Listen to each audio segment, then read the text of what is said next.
Okay, well, I think we should probably get started. Good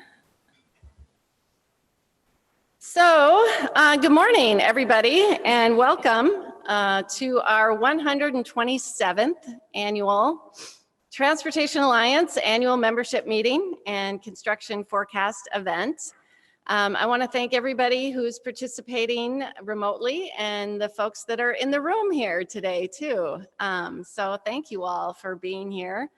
I have a feeling that next year we're going to be all dealing with a lot of these kind of hybrid events. So we thought we would get used to it now. So thanks everybody. Just a few kind of housekeeping items. We are doing this through a Zoom meeting as opposed to Zoom webinar because we do want people to be able to vote since this is a membership meeting.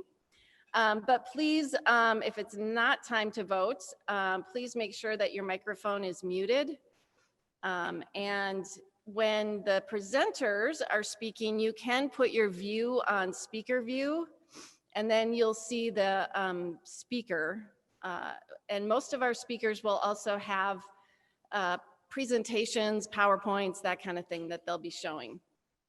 The other thing, there is a chat box, as those of you who are familiar with Zoom know, so please put your comments, questions, issues, whatever it is, please put that in the chat box, and we will make sure that our presenters get the questions from you. Speaker view is at the top of the screen. There should be an option that says speaker view at the top. And so you just click on that and that should work for you. So I just wanted to really quickly say a few things, and then we're going to have our president, Commissioner Michael Potter, run the actual business meeting.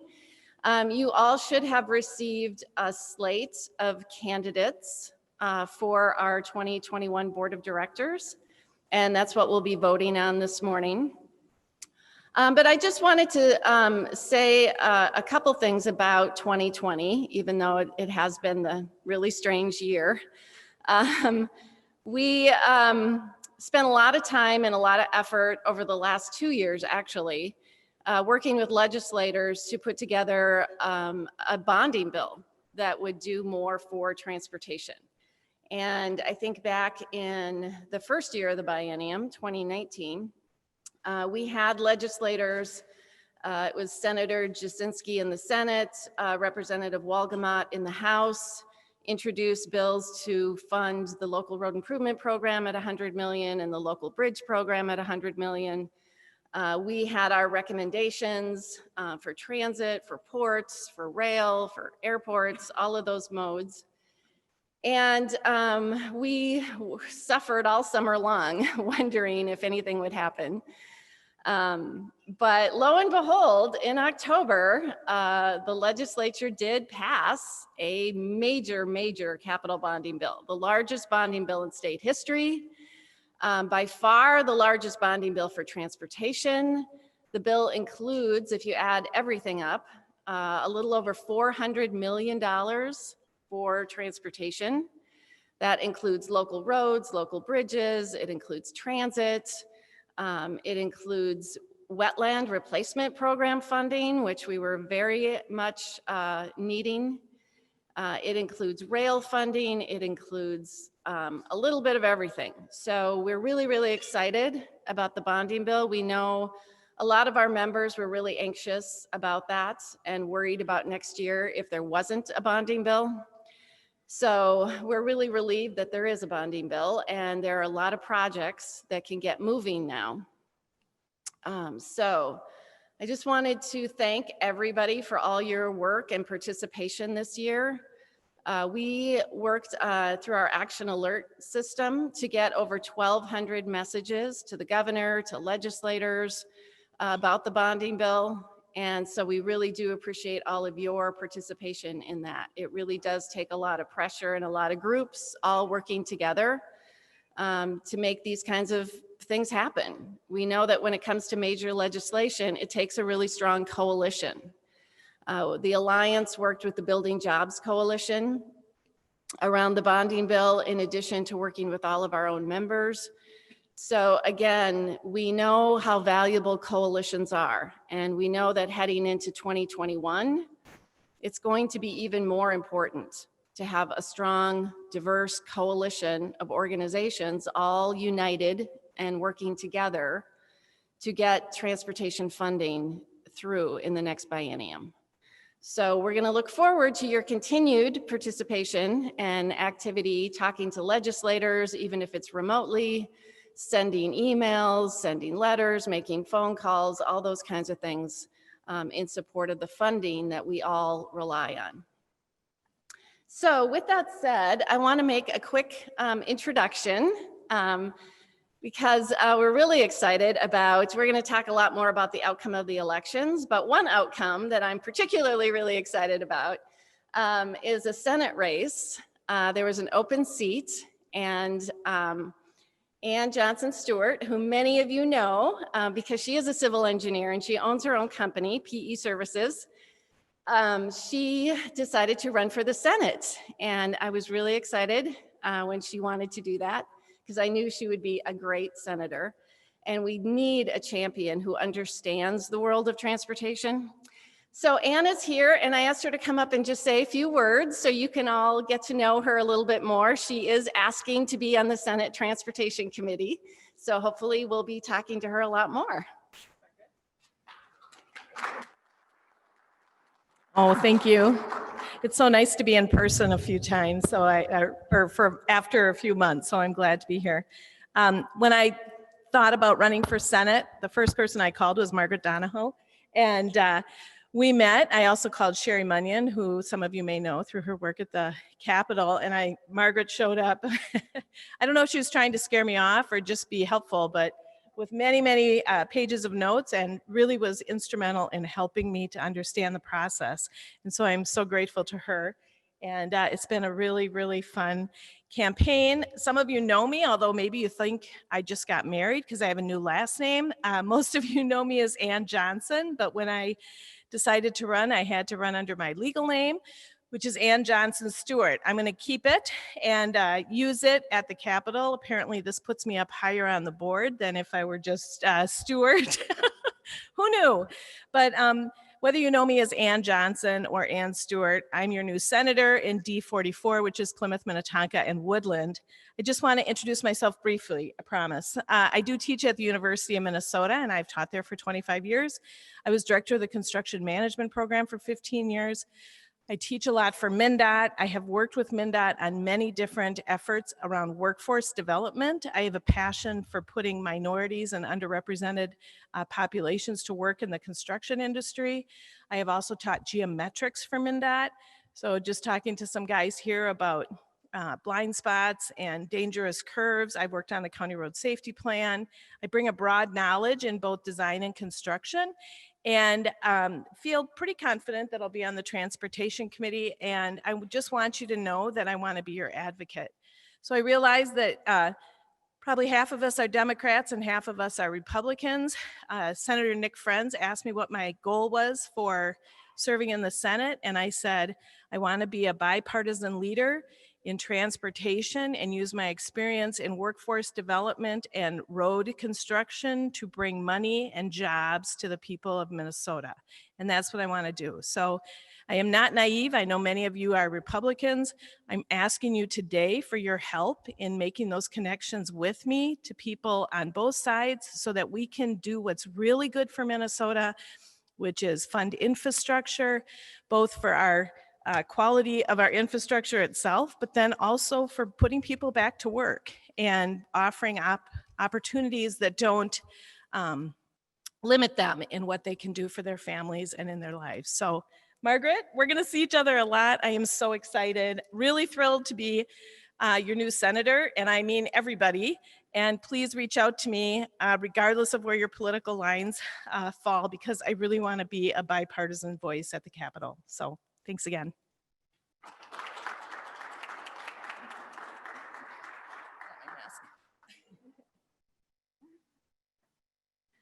Okay, great. Thank you, Ann. Commissioner Potter is going to come up and run through a few comments and the business meeting. Hopefully you all received the information via email, but we're also going to try and do a screen share so you can see it on the screen as well. I also wanted to make sure that we thank our gold level sponsors for our events, and you can see who they are, but we really appreciate their support. We have 3M, Alliant Engineering, Bolton and Menk, HDR, SRF, Stantec, Stonebrook, TKDA, WSB, WSP, and WIDSEF. So we really want to thank them for their support throughout the year as sponsors. We also have silver level sponsors, and we really appreciate their support throughout the year as well. It really helps us put on these kinds of events. Hopefully you all have the agenda. So as you can see, we're going to run through the business meeting. Then we're going to have a presentation on transportation funding. Then we're going to talk about the election results. And then our keynote speaker is with the Minneapolis Federal Reserve Bank, talking about the economy more broadly, but specifically construction. And then at lunch, we're going to be presenting awards. And we're also going to do a transportation trivia game. So hopefully you'll all stick around for that. We'll put you all into breakout rooms so you can talk to each other. And with that, I'm going to turn it over to the commissioner. Good morning. Thank you, Margaret, and welcome aboard, Senator. We just got to keep reminding everybody down there in Capitol that roads are not partisan. You know, so they all got to get fixed at some point in time. I am really happy that they passed a bonding bill. I know it was a little heartburn for some people, but to have a robust number for transportation issues is good. It's just a matter of reminding them that it's not to check the box and move on. This is a continuing thing that we need to do. We are still behind. They still need to search for other funding sources, whether, no matter what it is, but they have to have an open mind to that funding source because it's just not magically going to happen out of thin air. For the meeting this morning, just want to welcome you all here and those online. And again, happy birthday to Commissioner Sternberg. He's old enough to know better, but young enough to do it again, right? So part of how these meeting will start with our board meeting, which is right away this morning. We have the slate of candidates before that we will have talk about the minutes from last year's annual meetings. We'll need a motion in a second to approve those to move on. So I trust that people have read the minutes from last year's annual meeting. Are there any questions? Motion to approve, Kellen. Okay. Second. I'm going to help. Okay, any other questions? If not, I'd look for a motion to approve. Commissioner Beard made a motion to approve. Okay, I corrected. I couldn't quite hear who did it in the motion. It was Tony Kellen. Tony, okay, thank you, Tony. Second by Commissioner Beard. Any further discussion? Hearing none, I suppose it's roll call vote or just aye? All in favor, vote aye. Aye. Aye. Aye. Aye. All opposed? Motion carried. Thank you very much. I don't know how to do that. I'm technologically impaired. She'll have to do all this, but we'll social distance this way.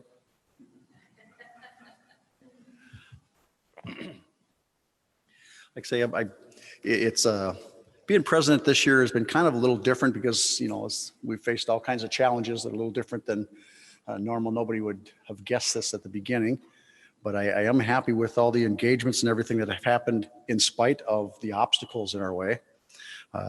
It's kind of nice to keep the momentum going and bring it to that the transportation is, in my opinion, a core function of government, and that they should keep that in mind, that this is not just a nicey thing. This is actual core function. This is what you're here for. So it's kind of nice to keep that going. And I want to acknowledge Associated General Contractors, American Consulting Engineers Council, and the Minnesota Public Transit Association for their statewide engagements and advocacy together, we make it all happen. Like Margaret had mentioned, that we need everybody rowing the boat in the same direction, as Mr. Fleck would say. We hosted webinars with legislators and everything. It's been good. It's been a different, and I'm sure most of you have been zoomed out through the course of the year, but it's just nature of the beast. Don't know when we're going to get a handle on it, but we'll just do the best we can. And so we, going forward, just, we, now it's time to do the slate of candidates. For that, I believe most of you have the slate of candidates on here for the board of directors. Okay, any questions? If not, do you want me to name the names of these people? Sure. Okay, the slate of board directors and officers, new board member was Steve Bott from the city of St. Michael. He's the administrator and engineer. He's got, I work with him closely in Wright County. Very talented, very smart. And Brandon Bruggenmeyer, excuse me, and Tim Sturdivant are returning board members. And the slate of officers for 2021, Jody Teich from Stearns County, Connie Sahamji from SRF, Wayne Sandberg, and I'm the past president, and the legislative committee is Dale Grove. Any questions? I'd be looking for a motion to approve the slate of candidates. Landcamer moves approval. And second by Commissioner Beard. Yeah, good. Okay. Any further discussion? Hearing none, all those in favor signify by saying aye. Aye. Aye. That was pretty good. It's almost like a choir. They were doing pretty, yeah. And any opposed? Motion carried. Now we're just, where are we at? Just a touch ahead of schedule here, but I'll have Margaret come up and take it over from here. Thank you.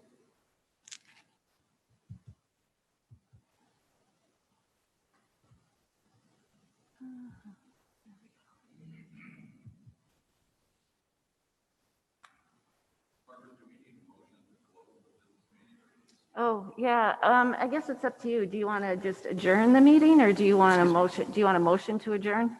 Oh, you're right. Okay, thank you for reminding me.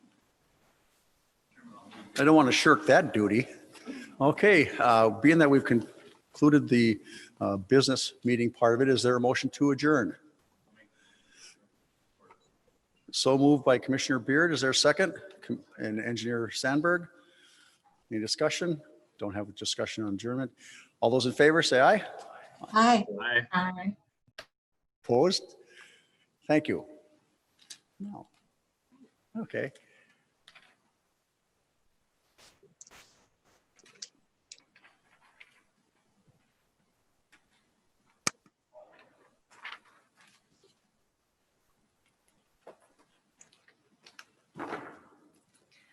Okay, I'm just going to do a quick adjustment here of the laptop. So it's, Margaret, while you're doing that, could I make an announcement? yeah, absolutely. Lynn Barnes, who's the former president of the Transportation Alliance, passed away last Sunday. I don't have any more information than that. They're in Wasilla, Alaska, but I know many of you knew Lynn and just thought I'd tell y'all. Well, thank you for that. Yeah, I remember Lynn.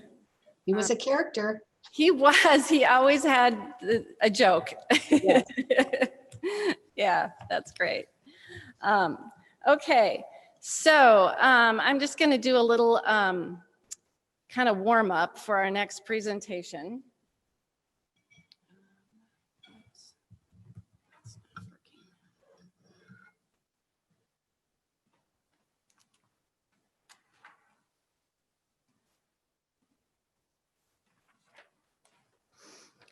Okay, so next we're going to move into our favorite topic, which is what's happening with transportation funding. And we're very pleased to be joined by the guru at MnDOT, Josh Naderud-Hubinger, who does all the finance work and is a great resource. I wanted to just kind of put things a little bit into perspective, kind of more big picture. So I'm sure all of you have heard that the state has been sort of trying to figure out what's happening with revenue in the midst of this historic pandemic. And so they did kind of an unusual step of coming out with a forecast in May, which is not when forecasts usually come out, to try and get a handle on what folks thought was going to happen with the budget, with all the major revenues that the state relies on. And it was kind of a dire forecast in May. The bottom line was about a $4.7 billion deficit in the general fund that we would be looking at. And since we had been expecting a surplus, it was a pretty big turnaround in revenues. So since then, everybody's been waiting with bated breath for the November forecast, which is the next kind of milestone that legislators and everybody uses to try and get a handle on where things are at financially for the states. The November forecast should be released early in December, and that will tell us a lot about what's happening with the state's economy. I did just want to point out that there was an October revenue review that provided some good news. And I think you'll find that in transportation, there was better news as well. But net general fund revenues totaled $1.96 billion in October, which is $212 million more than projected in May. Receipts from the net individual income sales and corporate taxes were greater than projected. So for fiscal year 2021, which is what we're in, it started in July, year-to-date receipts are now $7.213 billion, which is $805 million more than projected. So there is a little bit of good news that maybe things are not turning out as dire as people thought in May. And we've also kind of seen that with transportation. We've been tracking, in particular, the fuel tax revenues, and we provided a chart for all of you on that. And you can see January through October, what's been happening with the fuel tax in particular. And while there was a huge drop, of course, in May, things really have rebounded quite a bit. We're still down, of course, from where things were at in 2019. And I'm sure we'll end the year down compared to 2019. But it's not maybe quite as bad as people were thinking it would be when we all started this kind of strange journey back in March.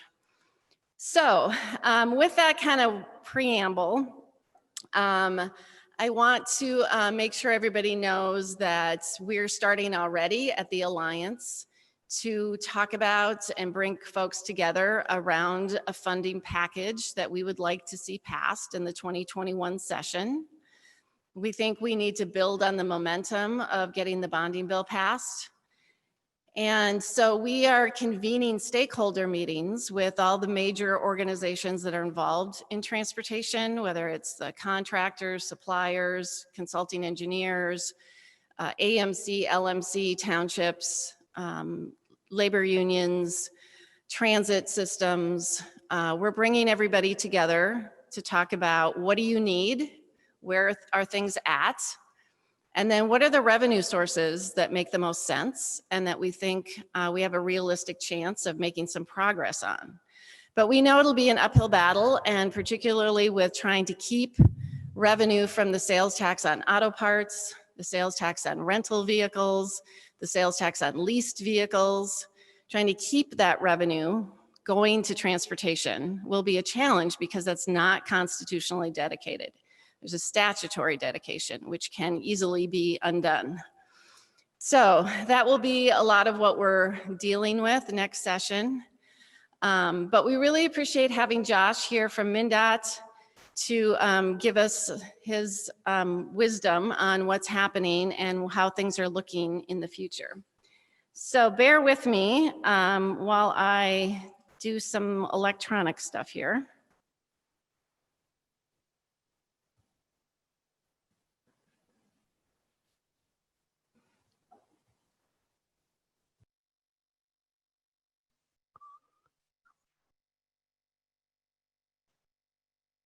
All right. Good morning, everybody. Can you confirm you can see the screen, the PowerPoint?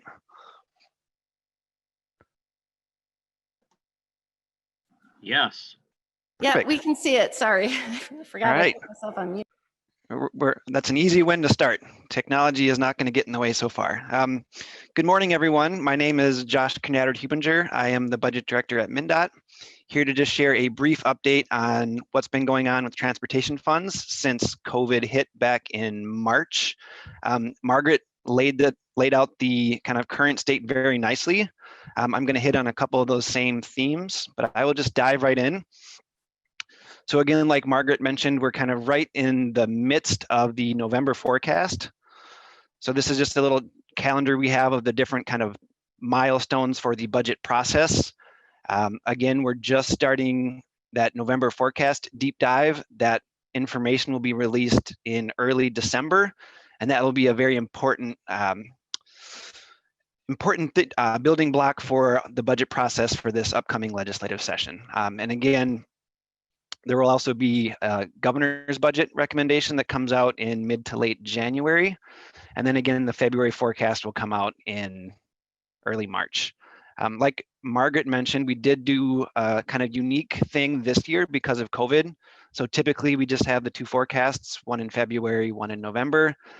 Because of COVID, we did a interim budget projection in May, just looking at the current fiscal year 20 and 21 biennium to try and get a handle of what we thought would happen from COVID. And like Margaret mentioned, we projected a pretty dire impact. So we pretty much across the board for transportation revenues, we were assuming about a 20% reduction. And so far to date through October, it's been a little less bad than that forecast. And I'll get into that in just a sec. We also did just have a significant bonding bill pass just in the last couple of weeks, almost $2 billion in total. And about a third of that went to transportation. So there's 300 million in trunk highway bonds for 5 specific pots of money. There's 110 million for 2 rail grade projects. There's 23 million for flood mitigation in southern Minnesota, 58 million for some specific truck stations across MnDOT, 25 million to get some projects developed and ready to go for construction in the future. And then 84 million of undesignated state road construction with the caveat that the first column, that money is to cover any projects that would get delayed or deferred because of COVID impacts due to reduced revenues. So still a little work to do on kind of what some of those pots of money will be used for, but 300 million in trunk highway bonds, almost 300 million in general obligation bonds for a variety of other programs, the kind of typical projects that get bond money. So $70 million for the local road improvement fund, 30 million for local bridges, quite a few earmarks for specific projects, the largest one being the 52 million for the 3rd Street Kellogg Bridge in St. Paul. Also a variety of modal projects or programs got funded, 3 million for Safe Routes to School, 4 million for the Minnesota Rail Service Improvement Program, $2 million for Greater Minnesota Transit, and 14 million for ports. Okay, so switching back over to the revenues. So this is just a detail by month for all of the revenues in the Highway User Tax Distribution Fund. And it's just looking at April through October. April is when the revenue impacts from COVID first started to happen. Just to orient you to the numbers on the screen, going left to right, that first column is what we projected we would collect each month back in the February forecast. So you can consider that kind of the pre-COVID estimate. That May forecast column is that estimated impact of COVID. And then you can see the next 2 columns are what changed in that May forecast compared to February. And you can see for April through October, we were projecting about a $300 million reduction, or about 20%. And then jumping over to the right side of the screen, you can see the actuals have come in about 10% down compared to the February forecast, which is about 12% better than the May forecast. So still down compared to pre-COVID estimates, but not nearly as bad as we thought. And so on the right there, those numbers are directly reducing the projected deficit that we had assumed in that May forecast. In fiscal year 21, because of those reduced revenues, the Trunk Highway Fund had about a $9 million deficit overall.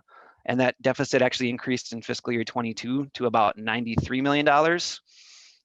The good news on the right there, that $85 million on the bottom of the screen, that's the Trunk Highway portion of the variance to that May forecast, and that directly reduces that Trunk Highway deficit. So that $93 million deficit, just because of the variance in revenue so far, is now almost completely wiped out.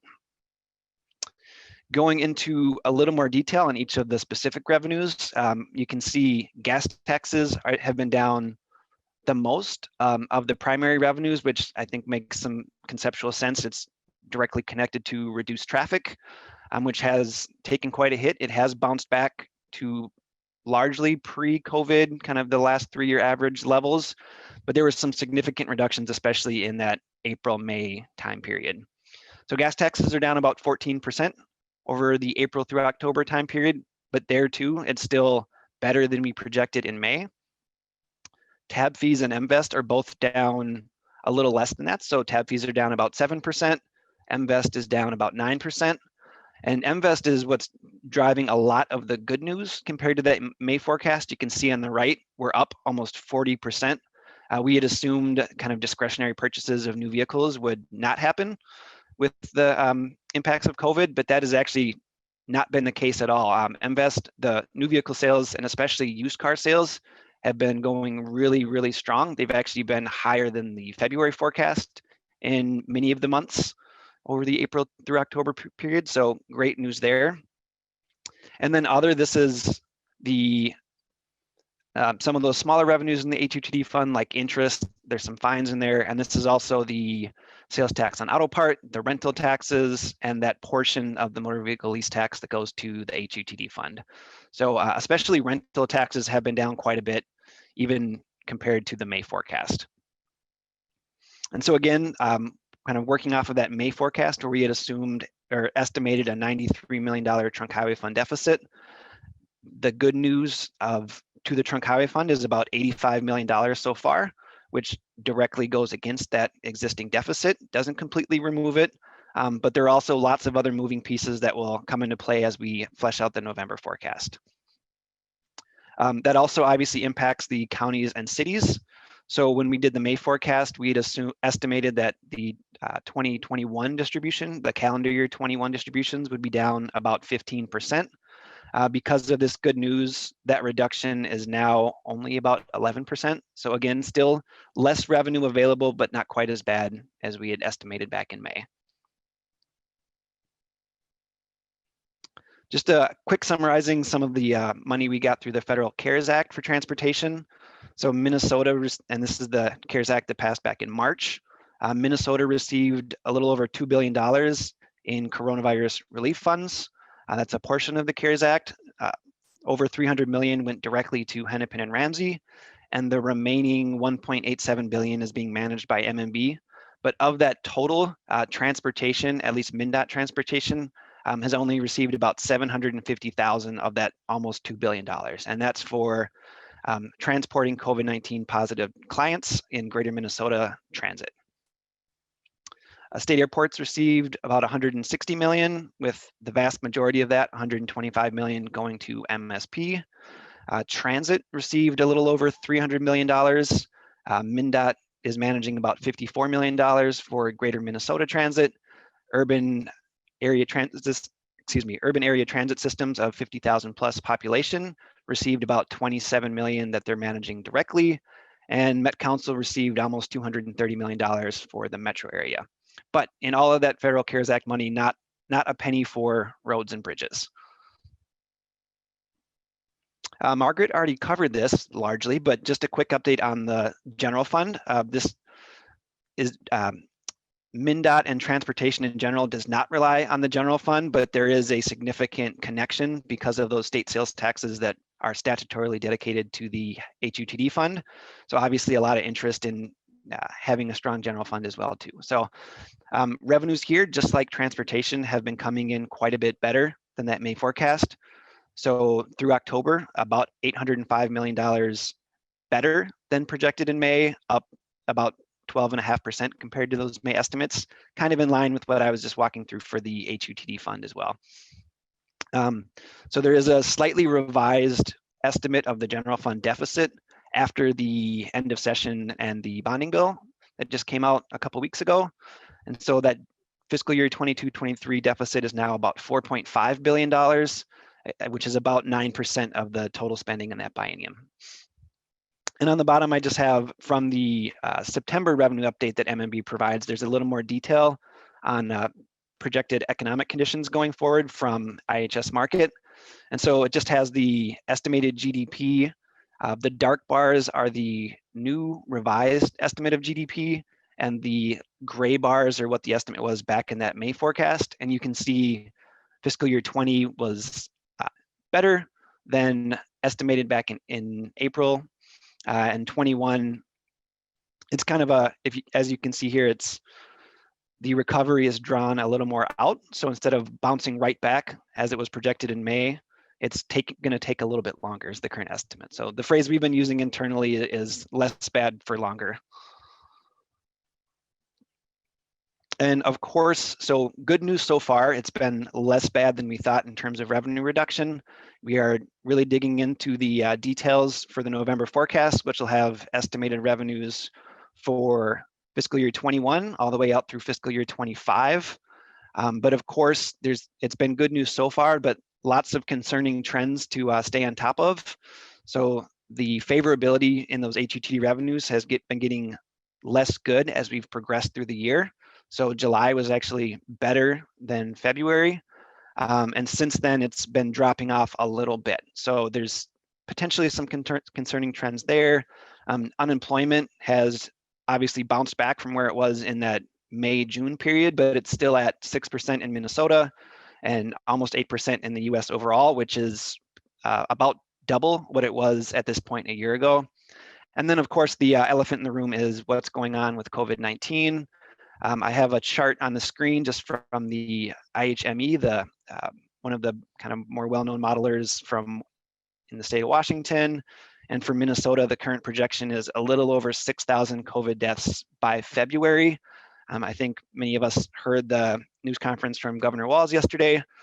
Lots of concerning trends going on there, which will likely have a pretty significant impact on the economy as well.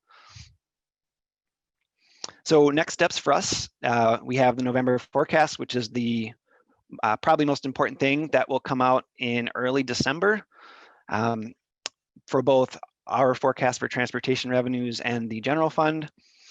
The governor will release his recommended budget in mid to late January. And then of course we have the legislative session with a lot of new faces and some kind of changing dynamics with the most recent election. And then there's just a couple other resources I have on the screen that I think will actually be brought up in some of the presentations a little later. So the COVID-19 dashboard that the Minneapolis Fed produces has got a lot of great information.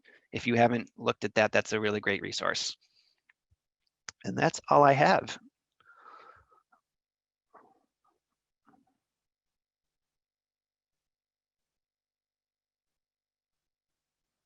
I have to unmute. Sorry. Thank you. It's that whole mute button thing. You keep forgetting. Is it on? Is it off?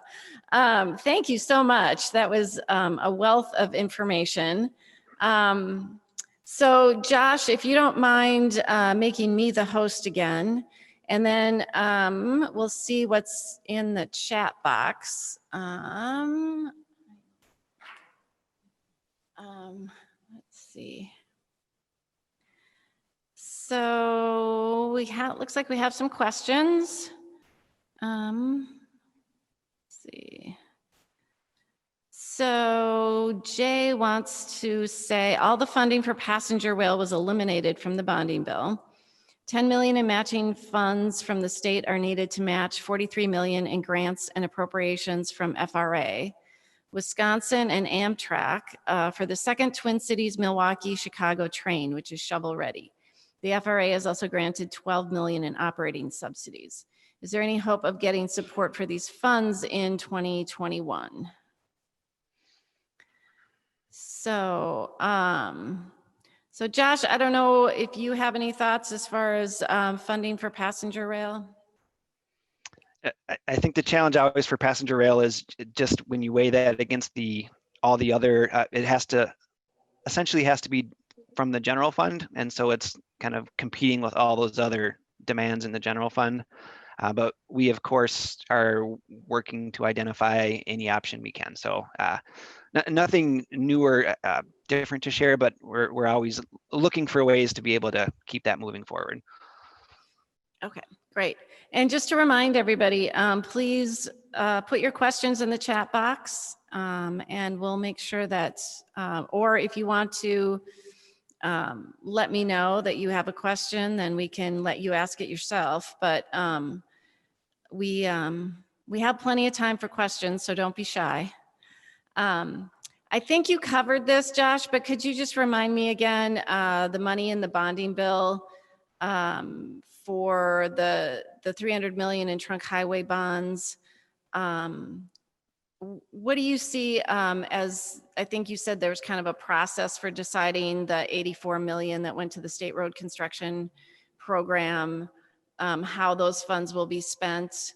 And then do you have any sense of, you know, for the projects that were earmarked, if they're moving up in the STIP, if they're happening next construction season, or kind of what the timeline is on some of those?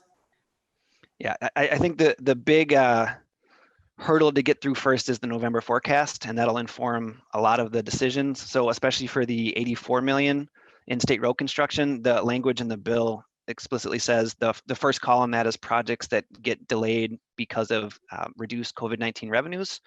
And so we'll have a better sense of what that list potentially is after November.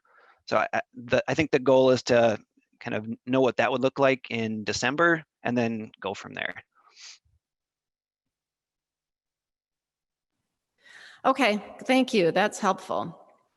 So we do have a question about tab fees and MVest. So based on the revenue slide, the biggest bang would come from increasing tab fees and MVest sales tax percentage from 6.5% to 6.875%. Has there been discussion from the legislature on either of these options? Yes, absolutely. Just to kind of remind folks, in 2019, the governor came out with a proposal.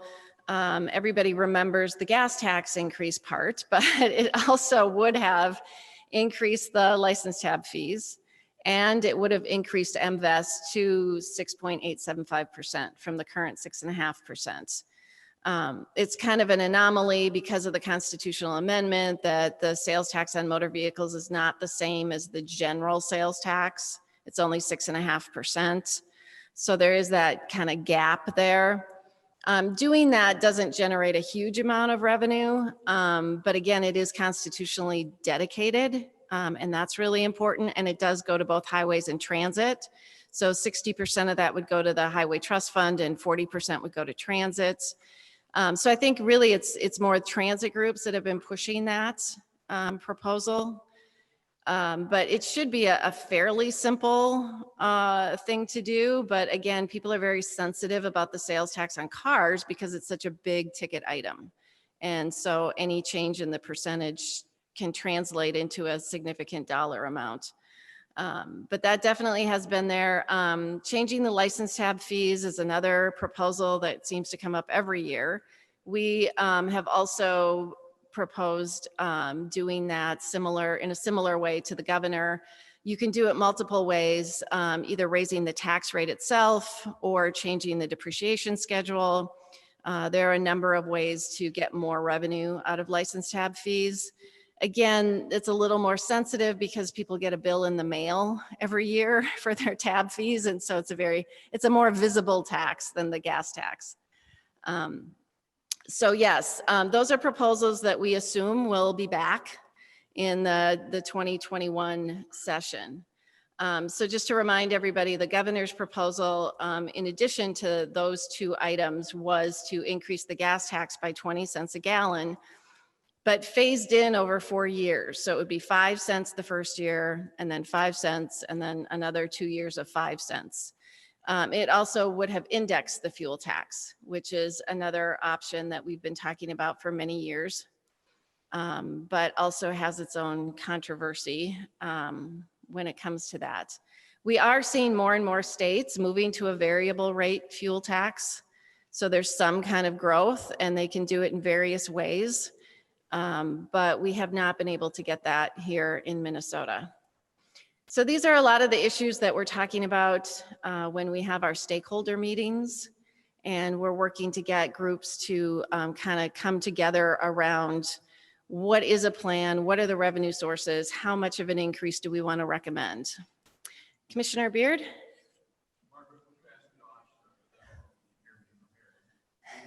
We actually have a microphone here.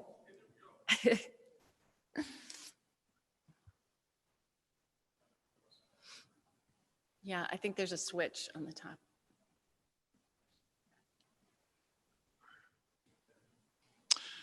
Josh, this is Commissioner Mike Beard from Scott County. The only portion of the transportation funding that's not protected by the Constitution, of course, is that sales tax on auto parts and repairs. When it was put into transportation funding or dedicated, I think it was phased because it came out of the general fund. They phased it over a period of years. Remind us where we are in that transfer, and just how I guess we all know that it's in the fight now if there's a big deficit because it's still general fund dollars. But where are we at, and how passionate do you think the transportation committees are about protecting that revenue source? Sure. So the law changed in 2017, so it started phasing in 2018. So there's actually 4 different revenue sources that are now dedicated to the HUTD fund. So there's the sales tax on auto parts, the 2 different rental taxes in their entirety, and then 11% of the motor vehicle lease tax all go to the HUTD fund. Those all happened in 2018, 100%, except for the sales tax on auto parts. So in 18 and 19, it was about $31 million each year. And then it jumped up in fiscal year 20 to about 145.5 million, and that's it. So fiscal year 20 was the last year of the phase-in. Again, about 145 million. If you add in all those sources together, it's a little over $200 million a year right now. Yeah, and that was one thing that was a little frustrating with the dedication of the sales tax on auto parts, is that the legislature just wrote in a dollar amount in the statute, as opposed to usually with those kinds of dedications, what we saw with the motor vehicle sales tax was a percentage of the revenue going to transportation, but it's not that way. So it will never grow unless there's action taken by the legislature to increase that amount. And we've estimated that 145 million a year is about 50 to 55% of the total that comes in from the sales tax on auto parts. So it's very similar to the motor vehicle sales tax. I remember back in 2005 when we got the constitutional amendment passed, 54% of the motor vehicle sales tax revenue was going to transportation at that time. So we're kind of in a similar position with the sales tax on auto parts. But we did try to get a constitutional amendment proposed for 2016 to constitutionally dedicate that revenue, but the legislature didn't have enough votes to get it on the ballot. The House passed it, the Senate didn't. So that's part of why we're struggling now with a statutory dedication.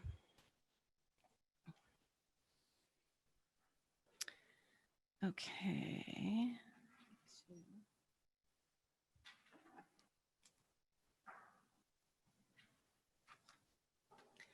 Okay, so we do have a little time if anybody has any other questions.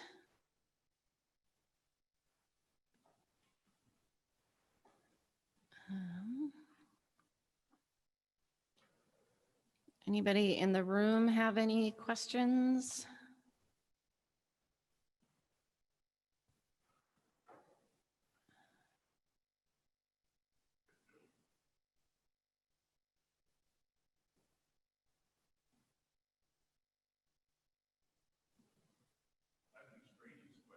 Sure.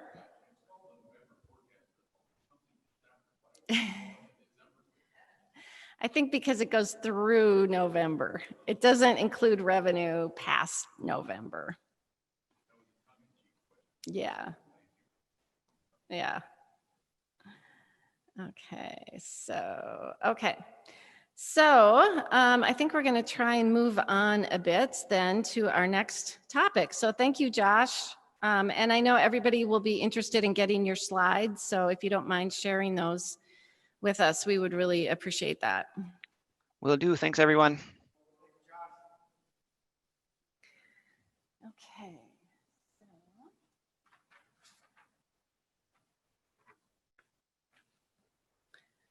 Okay, so our next session is on everybody's favorite topic, the impact of the elections on transportation. So as we all know, it's been a long time trying to figure out who won and who didn't and whether there will be recounts.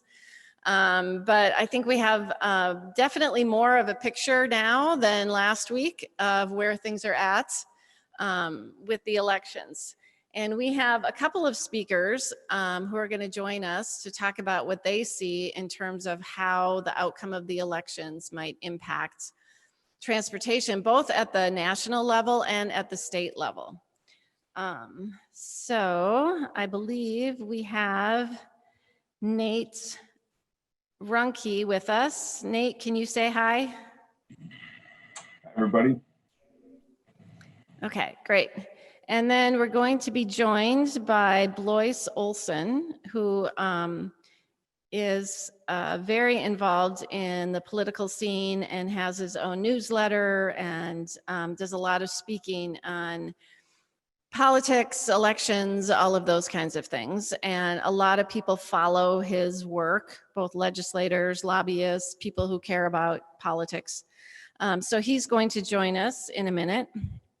But I wanted to kind of set the stage a little bit in terms of what are the issues that we're looking at in 2021, and how do we see the new people who are coming in impacting that? So first of all, we have President-elect Joe Biden, who's also been known affectionately as Amtrak Joe. So I think that's kind of a good sign for us that we have somebody who cares about transportation and to some extent. And he was very involved, of course, in the ARA program, the American Recovery and Reinvestment Act, that also provided federal funds for a lot of transportation projects around the country.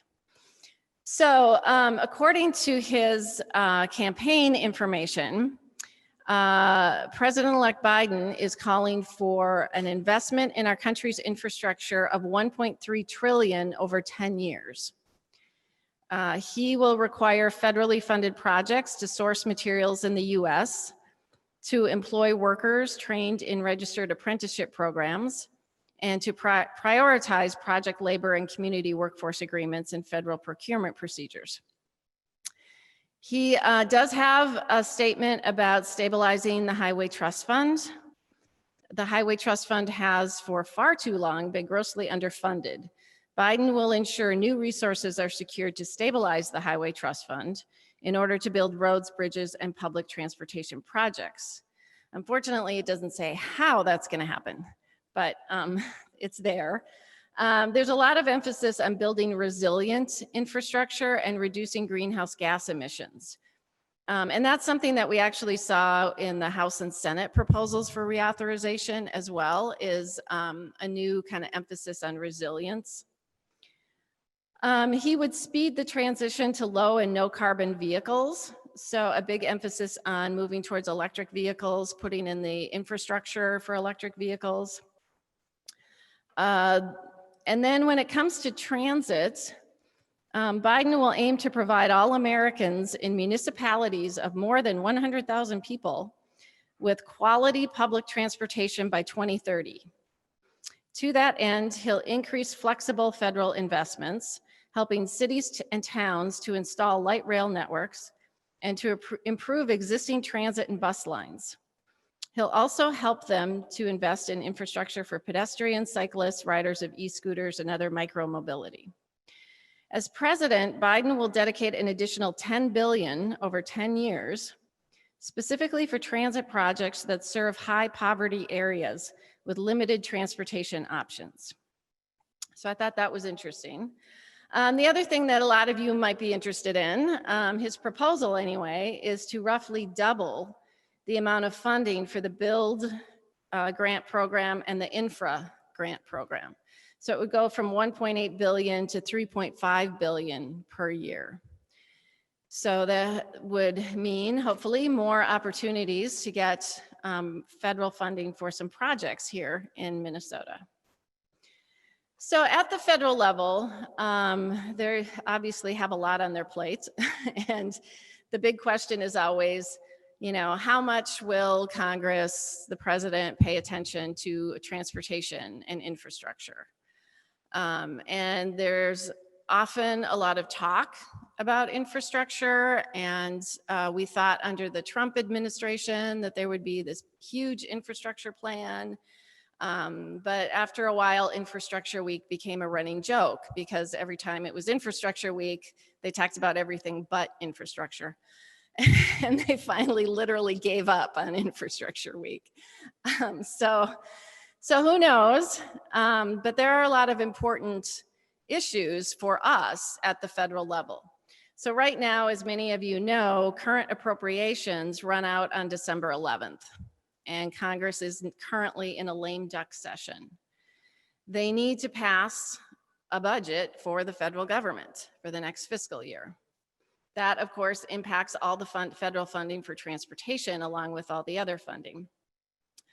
So the Senate just released all of their appropriations bills. The House had been going through getting some passed. THUD, the Transportation, Housing and Urban Development Appropriations Bill, was among them, but the Senate really hadn't done much of anything. So all of a sudden they released all their appropriations bills. For THUD, it's slightly higher than fiscal year 2020. So it's largely status quo, but a little bit higher. The other issue, of course, is a COVID relief bill, a stimulus package that has been talked about on and off with negotiations between the Speaker of the House, Nancy Pelosi, and Steve Mnuchin that seemed to kind of stalemate. Now there's supposedly more discussion and negotiation going on with Mitch McConnell getting involved and trying to find agreement on another bill that would hopefully be similar to the CARES Act. Again, we don't know if any transportation funding directly will be involved, but we know that there continues to be a request that DOTs receive an additional $37 billion and that transit systems receive an additional $32 billion because the transit money in the CARES Act is starting to run out in major metropolitan areas. And then, of course, the other big issue in 2021 is that the FAST Act expires September 30th. So Congress had passed a one-year extension of the FAST Act.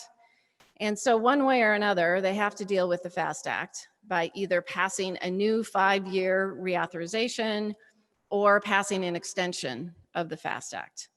House Chair Pete DeFazio was reelected, so we anticipate he will continue to be the chair of the T&I committee in the House, and that the Moving America Forward Act is likely to be sort of the starting place for what they do. The Senate EPW committee had passed a highway title unanimously in 2019, but no more work was done on reauthorization in the Senate. So that will be an issue. And then, of course, with a new administration, we'll have new people coming into the US DOT.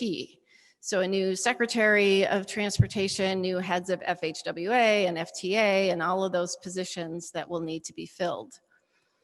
So I wanted to kind of lay the groundwork for the issues that we care about at the federal level, and then ask our panelists to talk a little bit more about the Minnesota delegation and what they see happening or not happening at the federal level. So I'm going to turn it over to, I believe Blois has joined us. Do you want to say hi, Blois? Good morning. Great. Okay. So maybe I'll start with you and then go to Nate. If you want to talk a little bit about what you see at the federal level. Sure. I see a lot of cloudiness. If we are meteorologists, we have no idea necessarily what the weather is going to look like. But, you know, my general sense is that the Senate is going to want to get some things done or have some things teed up pretty quickly, because the map, as we look ahead, is very good for them. And I think the only thing that could really derail the Senate in a midterm of a Biden administration is the economy. And so I believe that they will do what they can to support the economy. I also think infrastructure will be a major top 3 or 4 priority of the Biden administration in the first 2 to 4 months. So I look at that as key. The second piece of what I kind of see federally is, I think there will be some sort of CARES Act 3, I think, or 4, whichever one we're on here. And it will help the states, and that the states are in dire need. But on the other hand, Minnesota's in much better shape than other states. So I don't know how much assistance the feds will give to Minnesota. Okay. Do you want to talk a little bit too about the outcome of the election for the Minnesota delegation, and Sure. have any thoughts on that? You know, in general, I think there's a few big takeaways. One is that Minnesotans remain split ticket voters in a big way. That there is this opportunity in the Minnesota delegation to start to rebuild some seniority. And so I think that on the Democratic side, I think Dean Phillips and Angie Craig will be better positioned as second termers with a smaller majority for House Democrats to get what they want, because those suburban seats are proving volatile for Democrats. And Angie Craig's race was probably a little closer than they wanted. So I think that Speaker Pelosi will work to take care of them. I think that any advocacy for big projects or funding opportunities are in good shape there. Similarly, on the Senate, I think, you know, watching the dynamics of the Senate are critical. If Senator Klobuchar stays in the Senate, I think that's really important for Minnesota to deliver as we go forward. And then when we look back to Republicans in the House, you know, I think both Stauber and Emmer, and now adding Fischbach, could be helpful in delivering things back to the state. And but I think that you're going to want to kind of watch the Emmer-Stauber dynamics very closely, because Emmer's likely to remain in, quote, leadership. But I would expect that Pete Stauber is going to try to make a name for himself much more than he did in the first Congress. And so there might be some tugs. So depending on where projects are, depending on where investments need to be, I believe that the delegation doesn't have the seniority that it needs or has traditionally had in the House, but it has well-placed members who their party are going to want to protect and reward. And this is I'd say this is a little bit of a 20-year cycle. Finally, the biggest kind of wild card, and it's not even a wild card, it's a little bit of an ace up the spade, ace, is to watch Betty McCollum. She remains kind of low profile in Minnesota, but she is on the Appropriations Committee. She will be the gatekeeper of all the federal money to Minnesota that gets through. She could become the Appropriations Chair. It's uncertain exactly how that's going to play out. I would say she's a little bit of a dark horse, but little fun fact is she's one of 3 or 4 members that rides to the Capitol regularly with the Speaker. So there's a strong relationship there, and I think it might be Minnesota's saving grace if we need to be rewarded in some of these larger bills. Okay, thank you. And Nate, do you want to give us your perspective on this? And for those who don't know, I should say, Nate is with the International Union of Operating Engineers, Local 49. He's active in the Alliance, and we really appreciate his participation and for being here and giving us his perspective on these issues. Well, hi, everybody. I'm obviously not going to be able to give quite the detail Blaise was. When it comes to the federal side, like our local unions don't take much part in federal matters, I guess. We stick closer to home on the state. Our international, kind of what we've been told, the results of this election, especially if Joe Biden remains as it looks like and would be the president, they view it as that there would be a lot of infrastructure investment, but when it came to the highway side of it, it seemed like it was going to be a smaller portion compared to a lot of the major investment in electrical infrastructure. It looked like a lot of water and wastewater infrastructure. It's all important things, but when it came to like the piece of the pie, they weren't looking at it as being quite as big. And I don't have a whole lot when it comes to like individual groups for the federal side of it. They didn't have a whole lot to project other than, with the Senate still being up in the air with Georgia, the special elections, they were looking at that as a big indicator on for them what the change would be in investment for some of those infrastructure, some of the things Biden is saying he would like to get done quickly. But yeah, sorry, federal wise, we're not players in that. It's more our international. Okay, thank you for that. So yeah, I think there is going to be a lot of, focus on what happens with the U.S. Senate. And just so everybody's on the same page, it's all coming down to 2 races in Georgia that are going to a runoff in January. And theoretically, what could happen if both of those seats were won by the Democratic candidates, it would be a 50-50 in the U.S. Senate, and then the vice president casts the tie-breaking votes. So that would mean that essentially the Democrats would be in control of the Senate. But if one or both of those races is won by the Republican candidate, then the Republicans will continue to have the majority in the U.S. Senate. And we assume that Mitch McConnell will continue to be the Senate Majority Leader.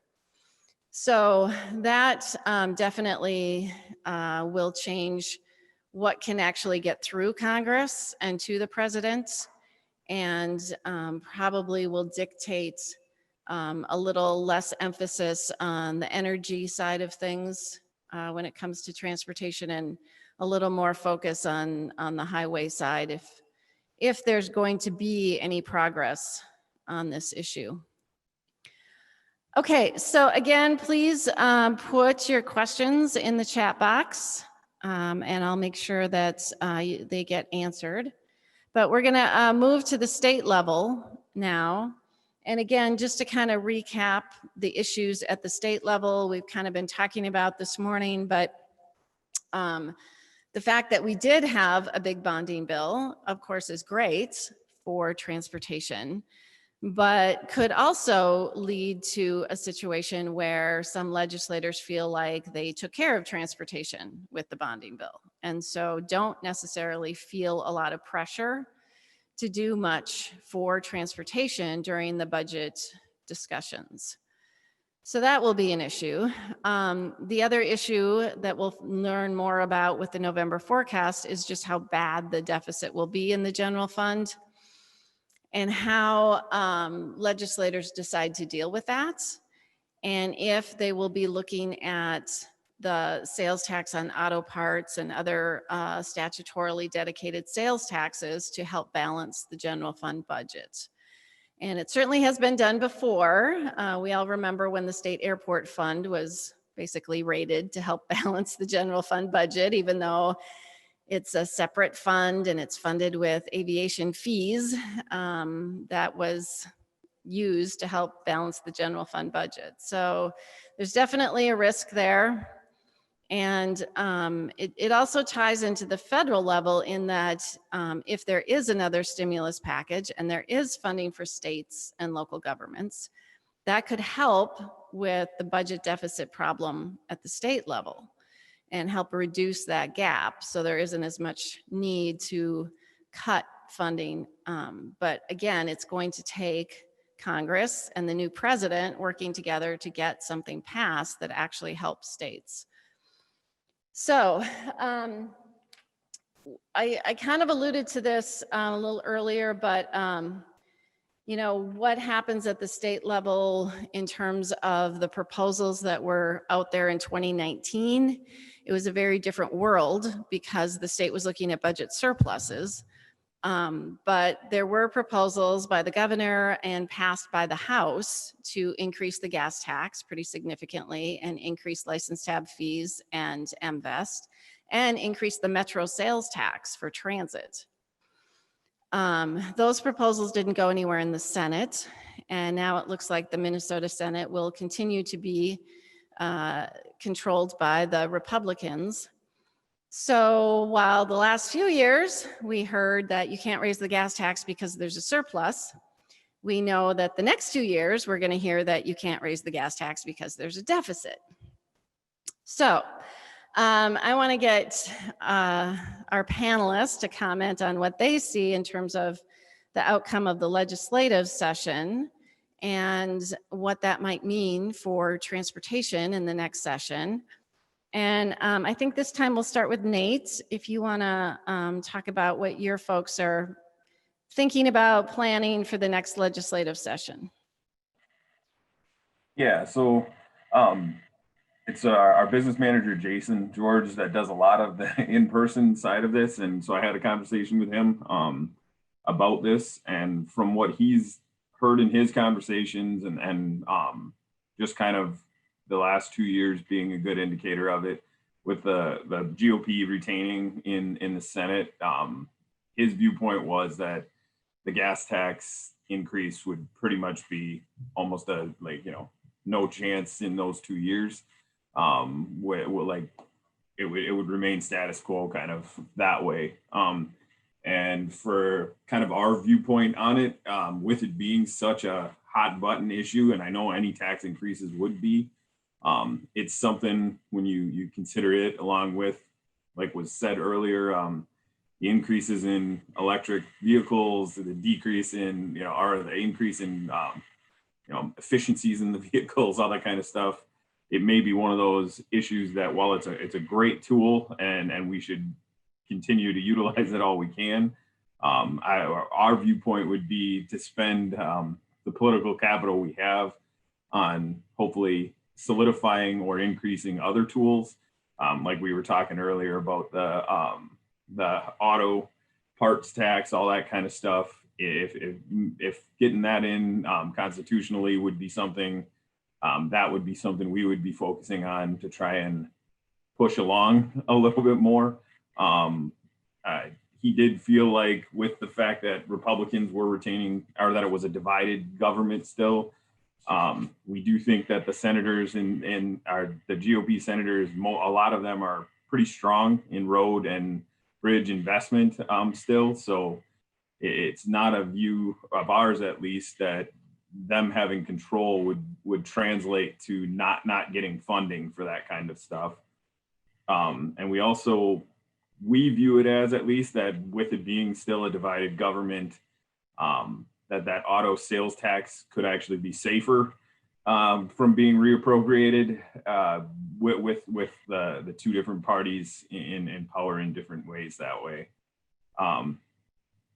Yeah, and I guess for us, we're just trying to push the line that investment in transportation and infrastructure shouldn't be partisan. There should. So we support GOP or DFL candidates if they support our work and the transportation sector, and that we support them. We did that on the bonding bill. If people were not supportive of the bonding bill, we told them, until it was done, we wouldn't be supporting their re-elections, and we stuck to that all the way through to the end of it. So I guess that's our viewpoint going forward. We think it could lead to a lot of good work if we can kind of, in those committees and that, come up with good presentations of what could be conveyed to them.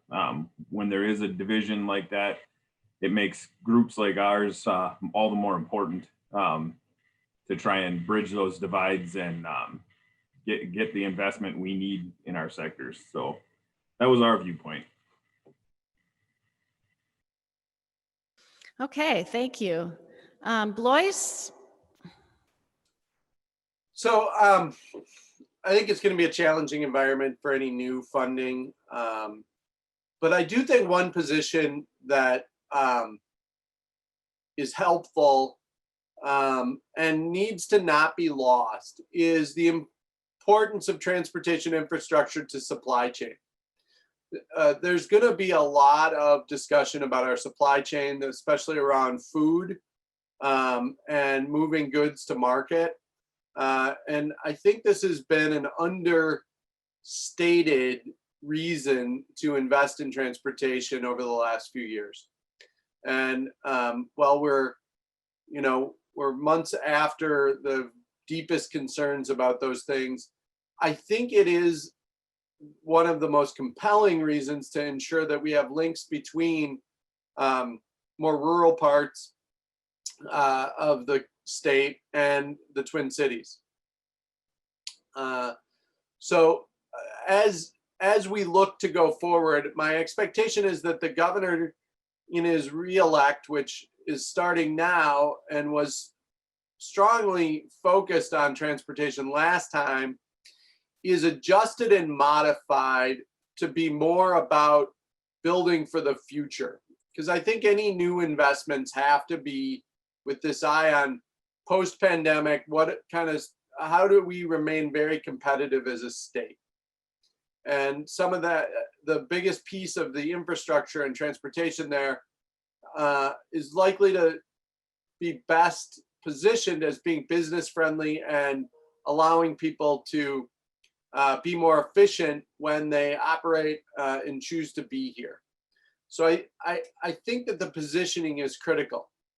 I also believe that being surgical about the way the transportation is talked about is really important. I think that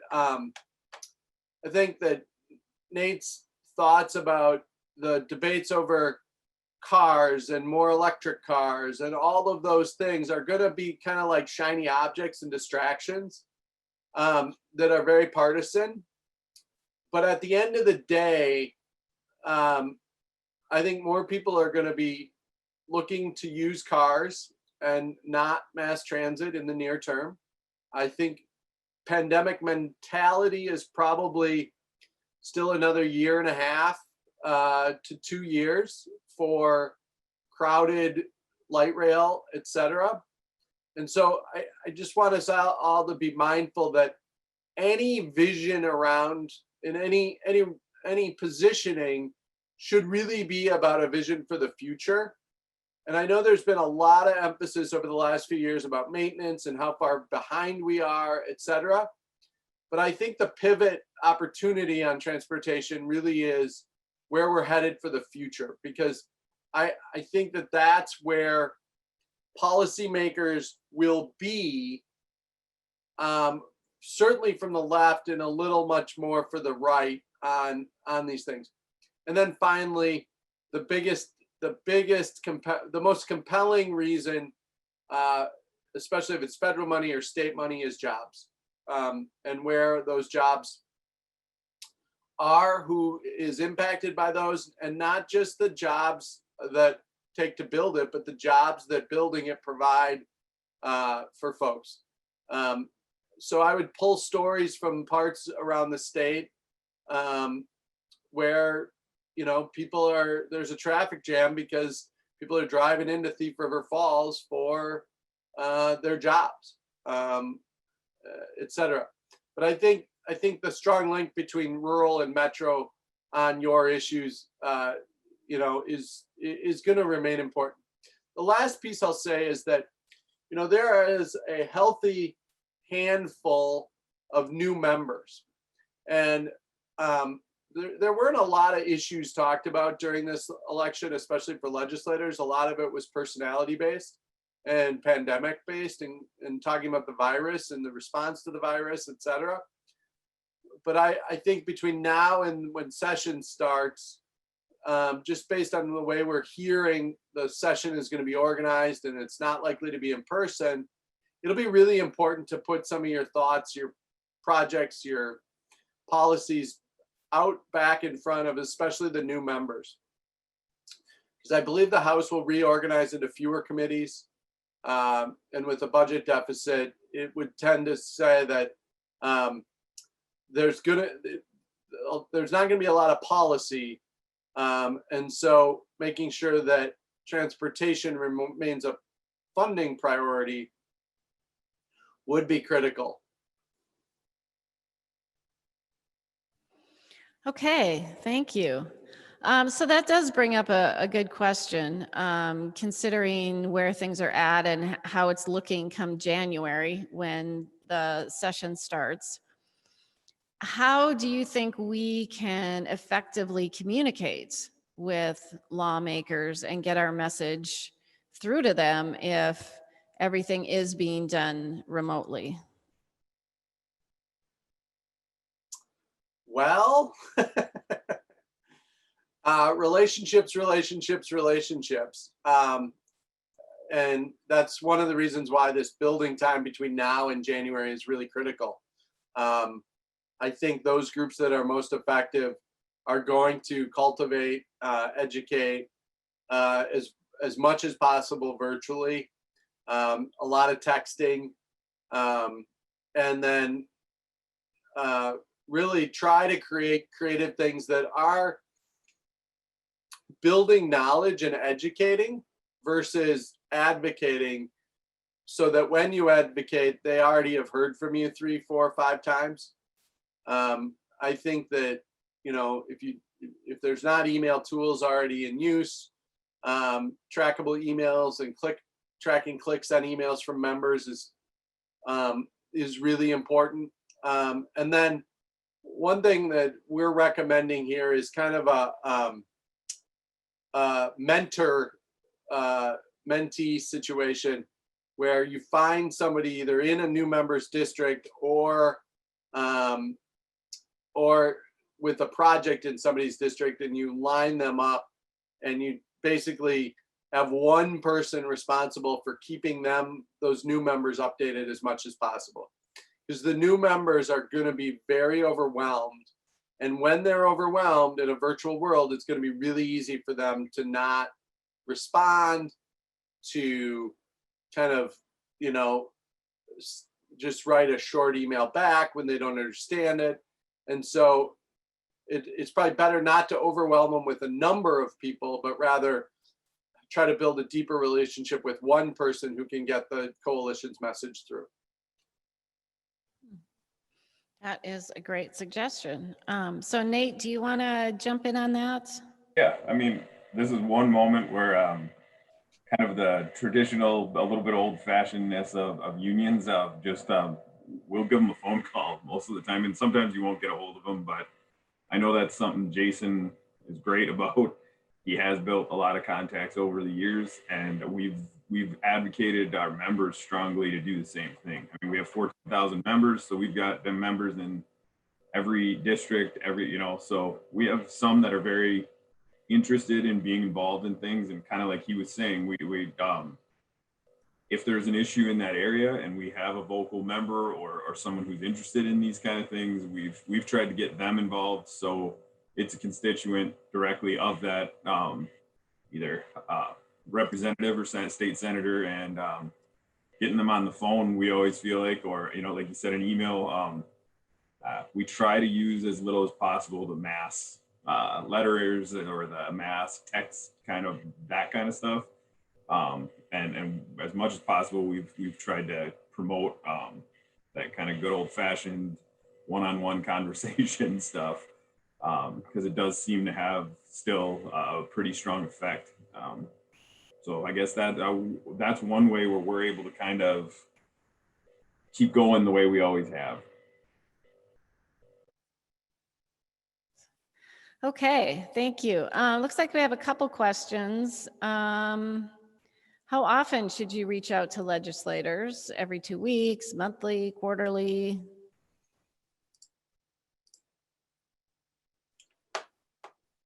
I think there's just a cadence based on the session. I think that as bills are up, asking if there's questions, if there's opportunities. But I don't think weekly is too frequent in a virtual world. If it's again, I think it's the orchestration of who and how the questions and what that member's role is in those questions. If it's a project in their district, you probably want to make sure they're armed regularly. If it's just the general issue of transportation funding, just making sure that they have the information they need. Okay, probably our last question is a good one, because there will be redistricting. And so the Senate, which is used to 4-year terms, will be having a 2-year term. So how do you see that dynamic influencing transportation? So I mean, I believe transportation will be an issue in the next legislative session, or in the next election, 2022. And it'll be built around the new districts. So you're going to see some more consolidated power in the suburbs, in some urban areas. You're going to see less, quote, power in greater Minnesota. And so, I mean, I believe that those rural projects are more important to highlight in redistricting. But you're going to have more people who understand the challenges of Twin Cities transportation probably coming into the legislature. And it's one of the issues that I think people can moderate on. I believe the lines will be drawn by the courts, but they won't be that different. We've done it that way for about 30 years now. But you're going to continue to see jockeying, speculation, thoughts on number of members of Congress. And I would just say that that's all fun and interesting to follow. But I think let's wait till, March or April when we really start looking at redistricting in earnest. And some people put out some kind of maps for us to speculate on where and how it all shakes out. Okay, well, it looks like we're at our time. So thank you both very much.